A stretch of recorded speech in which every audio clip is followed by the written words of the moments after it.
There are still millions of people who think that voting isn't relevant to their lives, or they think that voting won't make a difference, or they think the system is rigged, so why bother? Or maybe they feel overwhelmed, like the issues are too complicated and that politics is just too ugly, so they just don't want to get involved. Some folks are real busy, They're like, hey, I got so much going on. I'm just trying to get my kids to daycare, trying to get to work, maybe get some sleep. They just feel like they don't have time for anything else in their lives. And trust me, I get it. I get being busy. And I definitely get feeling frustrated. Because believe me, I am frustrated too. I am sick of all the chaos and the nastiness of our politics. It's exhausting. And frankly, it's depressing. So I understand wanting to shut it all out and just go on and just try to live your life, take care of your family in peace. But here's the problem. While some folks are frustrated and tuned out and staying home on election day, trust me, other folks are showing up. Democracy continues with or without you. They're voting in every election, from city council to governor to president, because the folks who are voting know the impact that the leaders that they pick can have on every single part of our lives. Those sheriffs that we elect, they decide how our streets are policed. The school board members we vote on, they determine how our kids' schools are run. The mayors we send to City Hall, they can fix those crumbling roads in the public transportation system or not. The folks who represent us in Congress pass laws on everything from job creation to whether we go to war. And those are just the candidates on the ballot. This November, across America, there are also what are known as ballot initiatives on everything from supporting housing for veterans, whether we promote renewable energy, to improving facilities for our senior citizens. Those things are on the ballot. And the people who show up to the polls this November will decide what happens on every single one of those issues. So really, when you think about it, not voting is like letting your grandma pick your clothes out. Now, no offense to grandma. My mom is with me today. And we love grandma. I love when grandma comes to visit. I love spending time with it. I love eating her pie, eating her chicken. But how many people here, especially those of you under 30, would let your grandma decide what you wear to the club? How many of you would drive the car that grandma chose for you to drive? Or live in an apartment with furniture that grandma picked out for you?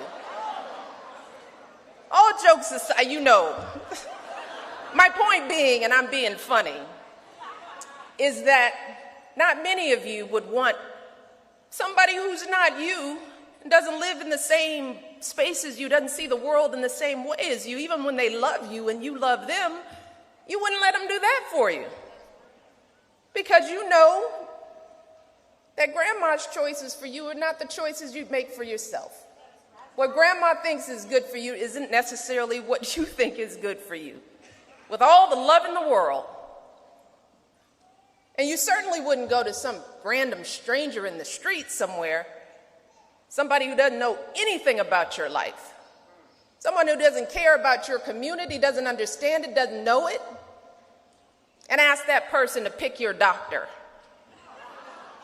Or have that person figure out whether your daycare is safe or whether the water you're drinking is clean. You wouldn't expect somebody else to take care of your stuff. But when you don't vote, and that's the thing I don't understand, when you don't vote, that's exactly what you're doing. You're letting other people make some really key decisions about the life you're going to live, the place you're going to live, how it's going to work out for you. You're just saying, you do it. And you may not like what they decide. You might not like living with the consequences of other people's choices. But that's what happens when you stay home. You're essentially putting your future in the hands of others. And the truth is, that's exactly what some folks are hoping that you'll do. You know, they're hoping that you'll just let them make these important decisions for you. Just sit back, let me figure this out for you. There are people out there right now who are making it harder to vote. But we have to kind of sit with that for a moment, because you got to ask yourselves, in this democracy, why on earth would anybody, regardless of party, want to make it harder for people to participate in the democracy? But that's happening right now all over the place. They're closing down polling places. They're making it harder for volunteers to get people registered. They're finding all kinds of ways to keep you at home, hoping that when you hear about all those things, you'll just give up and just think that voting is just too hard, that it'll take hours of your time, that it requires some special skills and expertise that you don't have. That's what they want. And you can see how those kind of tactics can start make people start feeling like this is just too hard for me. We all know someone who feels like that. Again, regardless of party. We all know someone who thinks that way. An uncle, a neighbor, someone you grew up with. And that's why we're here today. Because we know that it's going to be up to folks like us who will come out on a Sunday for a rally like this to help those folks out, to help tell the truth about voting. And the truth is that registering to vote just isn't hard. It doesn't take long. It's just a few minutes. And once you're registered, in many states, including here in Nevada, you can vote by mail. I do that all the time. I vote by mail in my house, in my jeans, in my sneakers, comfortable, not rushed, not hunkered over. Fill out the table, the ballot at your kitchen table, and just drop it in the mail. And it works. It's just that easy. And voting in person can be just as fast. In fact, in 2016, the average length of time voters waited in line at a polling place was about 11 minutes. Just 11 minutes, and that's an average, right? Some places it was even shorter than that. Just think about, you spend 11 minutes on your phone, watching videos on a given day. You spend 11 minutes choosing the Instagram filters to text your boo, right? So the thing we just have to tell ourselves, we have 11 minutes to do a lot of stuff. And if we have 11 minutes to do stuff that does nothing for our daily lives, then we've got 11 minutes to vote. And trust me, and here's something I just want to make sure people understand. Voting does not require any kind of special expertise. You don't need to have some fancy degree to be qualified to vote. You don't have to read every news article to be qualified to vote. You know what you need to be qualified to vote? You need to be a citizen. You need to be a part of this country. You need to have opinions about the issues in your community. That's what qualifies you to vote. Caring about your kids' future qualifies you to be a voter.